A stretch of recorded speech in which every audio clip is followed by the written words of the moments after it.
Hi friends. Big boss season 11 ಶುರುವಾದಾಗಿನಿಂದ ಜನ daily episode ನೋಡೋಕೆ ಅದೆಷ್ಟು ಕಾಯ್ತಿದ್ರೋ ಗೊತ್ತಿಲ್ಲ.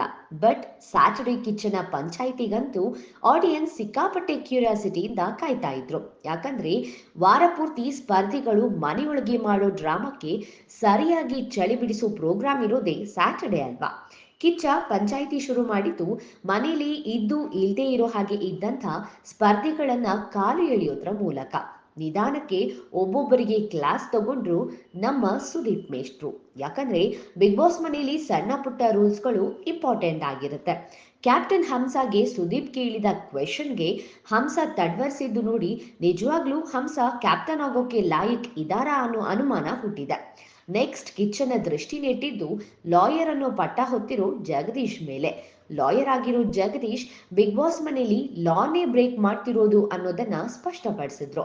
ಸುದೀಪ್ ತುಂಬಾ ಕ್ಯಾಶುವಲ್ ಆಗಿ ನಗ್ನಗ್ತಾನೆ ಜಗದೀಶ್ ಮಾಡಿದ್ದು ತಪ್ಪು ಅನ್ನೋದನ್ನ ಹೇಳಿದ್ರು.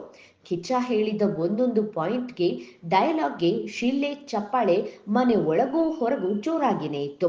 ಸುದೀಪ್ ಇಷ್ಟು ತಾಳ್ಮೆಯಿಂದ ಮಾತನಾಡಿದ್ರು ಅಷ್ಟೇ ಸಿಟ್ಟು ಇತ್ತು ಅನ್ನೋದು ಗೊತ್ತಾಗ್ತಿತ್ತು. ಆದ್ರೆ ಜಗದೀಶ್ ಏನು ಅನ್ನೋದು ಕಿಚ್ಚನ ಪಂಚಾಯಿತಿಲಿ ಅನಾವರಣ ಆಗುತ್ತೆ, ಸರಿ ಹೋಗ್ತಾರೆ ಅನ್ಕೊಂಡಿದ್ವಿ. ಆದ್ರೆ ಮಾತನಾಡಿದ್ರು ಕೇಳಿದ್ರೆ ನಿಜವಾಗ್ಲೂ ಜಗದೀಶ್ ಏನು ಅನ್ನೋದು ಇನ್ನೂ ಕ್ಲಿಯರ್ ಆಗಿಲ್ಲ. ಏನೇ ಆಗ್ಲಿ ಬಿಗ್ ಬಾಸ್ ಮನೆಯಿಂದ ಮೊದಲ ವಾರ ಯಾರು ಹೋಗ್ತಾರೆ ಅಂತ ತಿಳ್ಕೊಳ್ಳೋಕೆ ಇನ್ನೂ ಒಂದಿನ ಕಾಯಲೇಬೇಕು.